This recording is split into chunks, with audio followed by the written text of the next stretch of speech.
kung fu.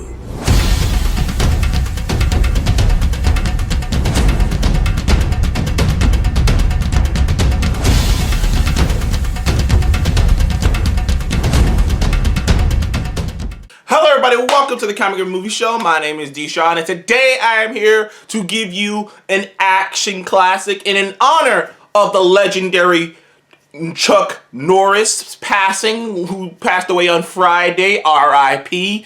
I have decided to do a Chuck Norris movie. Now, the Chuck Norris movie I decided to go with was Lone Wolf McQuade. Now, I decided to go with Lone Wolf McQuade because I particularly think that this movie, while it's debatable if it's the best Chuck Norris movie, well, as Chuck has a few very well-known movies of his, I do think this movie epitomizes Chuck Norris more than any of his other movies. I think that the visual of Chuck Norris that a lot of people have is Walker, Texas Ranger. Like, that's the visual that an entire generation or most people kind of grew up with Chuck Norris in their minds. And I think that that style, that visual, that cadence, that character of Walker was founded in Lone Wolf McQuade. The visual of him as that Texas Ranger with the beard and the long hair and the shirt hairs and all that, and the shirt hair out, all of that was kind of, it was kind of crafted in this film. But it was difficult because there were two other movies in particular. I mean, there's a couple movies he did, Delta Force, Force of One. Like, there's a couple other movies that Chuck Norris did. Missing in Action. I could have easily done Missing in Action because he made 3 sequels to that movie. And I believe that's pretty much the only movie he had that had multiple sequels like that, was Missing in Action. But the two movies I was debating doing instead of Lone Wolf was Way of the Dragon. Everybody knows Way of the Dragon is one of the biggest epic fights of all time, if we're being completely honest. It's the one and only time that we ever saw Chuck Norris and Bruce Lee share screen together. It is an awesome fight. It's one of the best fights of all time, if we're being honest, in film, in terms of leading up to this fight between these two, at the time, well-known martial artists. And, you know, Chuck was kind of on the come up at that point, but still, it was just such an awesome fight, and it was such an awesome, and it's something that a lot of people remember, and it's one of the most iconic things Chuck Norris ever did. But ultimately, Way of the Dragon is a Bruce Lee movie, and I felt like if I was gonna pay homage to Chuck Norris, I should actually do a Chuck Norris movie. So I didn't go Way of the Dragon. This debated doing Code of Silence, though, because from a critical standpoint, Code of Silence is actually Chuck Norris's best reviewed movie. It's got a 70% on Rotten Tomatoes, and like, not just Rotten Tomatoes, it is regarded as his actual best film. Because Code of Silence is more of a crime thriller. Code of Silence is more of a crime thriller where he's kicking ass in it, where he's fighting. It puts the crime thriller aspect ahead of the action aspect, and from a storytelling standpoint, from a directing standpoint, from a character standpoint, it may be his best film. But ultimately, I think Lone Wolf McQuade is ultimately the movie that kind of best epitomizes Chuck Norris to me. Because, like I say, the style, the visual of him in the truck with the wolf, with the beard out and the star and the hair out and the hat, like, it sort of just epitomizes who he is. Because Chuck Norris, over the decades of his life, kind of cultivated this persona, which I think the other movies he were in, Missing in Action, Code of Silence, Force of One, there's a lot of movies he was a part of. But, like, ultimately, the image and the vibe that he always cultivated was sort of kung fu cowboy. Like, that's sort of his kind of that thing is, he is this badass ranger outlaw cowboy who also happens to be a world-class martial artist. Like, it's like, you know what I mean? It's like Clint, he's always kind of cultivated this vibe of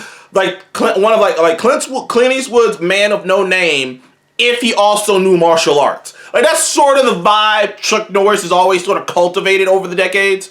And I think that it really started with this particular movie, Lone Wolf McQuade. Now, Lone Wolf McQuade as a movie isn't the most spectacular thing in the world because it's very straightforward in its structure. You got Lone Wolf McQuade, or AKA JJ McQuade, played by Chuck Norris, and he's a Texas Ranger. And in this movie, dude, I swear to God, dude, growing up as a kid, watching between this movie and Walker, Texas Ranger, I thought, like, Texas Rangers were, like, bad, like, we're, like, fucking the most baddest motherfuckers who ever walked the face of the earth. I was like, these dudes could just go wherever they want, do what they want, as long as they get the job done. I'm thinking, because he completely made me think that. Because between Walker and this, I'm just like, God damn, ain't no Texas Ranger. Because even the opening sequence of this movie, you know, you see Chuck Norris, like, scoping out, because some assholes are trying to steal some horses, and the cops and the local cops are trying to stop them from doing it, and Chuck Norris is like, and clearly it's kind of insinuated that McQuade had been, like, looking for these guys too. Like I like when they do that. I'm not gonna lie, I love when they do that in action movies. I don't know if they do it too much anymore, but I love when action movies or action cop movies where the main protagonist is a cop or something, start with him in the middle of a sting or something, start with him in the middle of an operation. Let us see why he's a bad motherfucker. You know what I mean? Let's get that shit off top. Let's see why he's a bad motherfucker. Let's see why he's such a badass cop. Let's see that shit right up top. I love it when movies start that way. And they start like that. Like he's clearly at the end of an investigation. And he finally found the people who are stealing these horses. And unfortunately, you get the vibe that he may have told the local cops or whatever, like, that he's investigating this, but he's doing it on his own. And, like, of course they show up, because, like, when they first show up, he's just like, what the fuck? But either way, when those guys find out, when the thieves find out that he's a Texas Ranger, they are scared. They're like, oh my God, he's a Texas Ranger. Like, oh jeez, my father lost his teeth to a Texas Ranger. Like, they treat that motherfucker like he's from the CIA or some shit. Like he's some guy, like he's Batman. Like that was the reaction they had to Chuck Norris's JJ McQuade. And it wasn't even JJ they had that reaction to. It was Texas Ranger. And throughout the course of the movie, you see other Texas Rangers, but you only see them once. You see one other Texas Ranger, one guy named Dakota, who was clearly fucking McQuade's superior at one point, captain at some point. But other than him, you see a couple other Rangers at like a speech, but you don't see any other Ranger except for him. Like, there's a whole precinct that he's at, he's got an office at and everything, but you don't see any other Rangers. So you really don't have anyone to really compare him to, but clearly he does his own thing. And he beats the guys, he takes them down, he saves the day, but of course, you know, they have the whole plot line throughout, and they do this a lot in these movies, where they do the whole relic of the past thing, where they're like, look, because it's like he's lieutenant, the guy above him is like, look, like, and I do love that, this guy, like, I love what you do, but ultimately, we're in a more civilized world, you know, where it's all about teamwork, it's all about working with the different departments. You can't just go off and chase the bad guy and beat the bad guy up and take the bad guy down. Don't work like that anymore, you know. We like, it's not just about, like, because like that was the whole thing at the beginning of the movie, like his captain was trying to tell him. It's not just about getting the job done anymore. You have to get the job done in a way that appeals to the mass public. And of course, McQuade's like, I don't give a fuck about that, dude. I just want to take down who I want to take down. So that's kind of an up-top thing, a little middle story. He also has a daughter and a divorced wife who, like, once again, I do love the fact, though, one thing I do dig about this movie is a lot of the normal tropes that would happen in movies like this don't actually happen. Like, the moment they introduce the daughter and an ex-wife, I'm thinking, dude, this ex-wife's gonna be a bitch, she's gonna be up his ass, she's gonna be yelling and fussing. But no, there's clearly still love between the two of them. It's just like, I can't in good consciousness have my daughter around the shit that you're doing, like living with you and whatnot. I can't in good conscience be staying up all night wondering if you're gonna die or not. We can't be around you like that. So I can't be with you. But the love is still there. And also, even with his chief above him, he's not as much of an asshole as I thought he was gonna be. I thought he was gonna make a whole big deal and be the song and dance and be be the overbearing chief. He's not really. He's just like, hey, look, man, they're pressuring me, so I'm pressuring you. I don't really give a fuck what you do, but they're pressuring me. But unfortunately, along comes, turns out there's a small band of gun runners who are active in the area, and unfortunately for his daughter, it leads to a near death of his daughter, which really sets a fire under him to find out who the fuck these guys are. And along with his on again and off again partner, he goes out to find these gun runners and get some justice. Now, this movie has some fun little action sequences. Nothing insane, nothing very that stands out, except for one sequence. I would say there's one sequence in this movie that I thought is like. It's the epitome of a Chuck Norris sequence. Okay, at some point, he gets buried alive in his own car.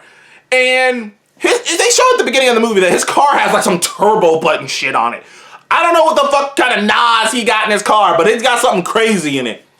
And he's in the car, his ribs are cracked, he's beat to shit.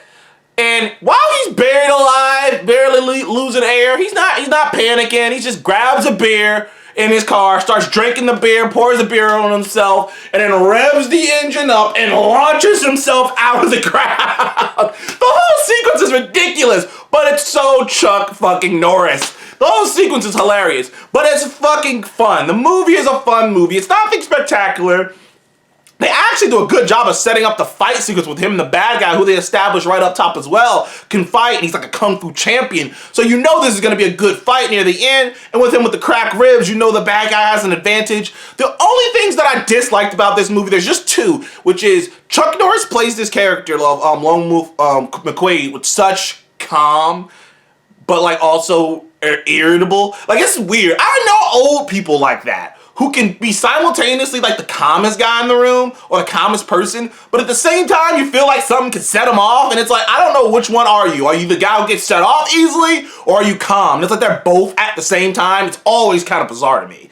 Like, it's always a weird thing. It's like a flip of a coin on what kind of reaction they get from him. So, but he always has this calm nature, but at a certain point, his mentor, Dakota, gets killed because they captured some guy and they were holding him. And he gets there to the scene of the crime, sees him dead, sees the partner still alive, but he's crying, and he's just like, he doesn't really have a reaction to it. He doesn't really have a strong reaction to it. His only reaction is to go visit his daughter, but like, he's not freaking out about it. He's not angry. Like, I mean, he's upset, but like, you thought you would get a stronger reaction than what you got. Also, the love interest is so fucking rushed. Like, I mean, granted, it's an hour and 50-minute action movie. I'm not expecting the greatest love interest, but my God, she was just, I mean, this woman, after a night, they just made out, and went to a bar, made out, and all of a sudden this bitch showed up at his house cleaning and shit. Like, damn, aren't you rich? Like, what is happening right now? All of a sudden, by the end of the movie, I'm like, bro, y'all spent a night together. Y'all kissed, spent the night, got shot at, and at the end of the movie, she not only took a bullet for him and died, she was talking about some, I love you. I'm like, bitch, you knew this dude for a couple days. Calm down. But anyways, I dig the movie. I think it's a fun movie. Like I said, I think this movie epitomizes Chuck Norris and everything that he's about, and things that in this movie, I think I would be not surprised if this movie is directly sort of led to the idea of Walker, Texas Ranger. And that show is one of my grandmother's favorite shows. Hell, I might watch it just for the honor of Chuck Norris. But anyways, I would give Lone Wolf McQuade a 7 out of 10. Anyways, thank you guys for joining me on the Come Get Movie Show. Please remember to like and subscribe, and I'll see you guys on the next one. Goodbye.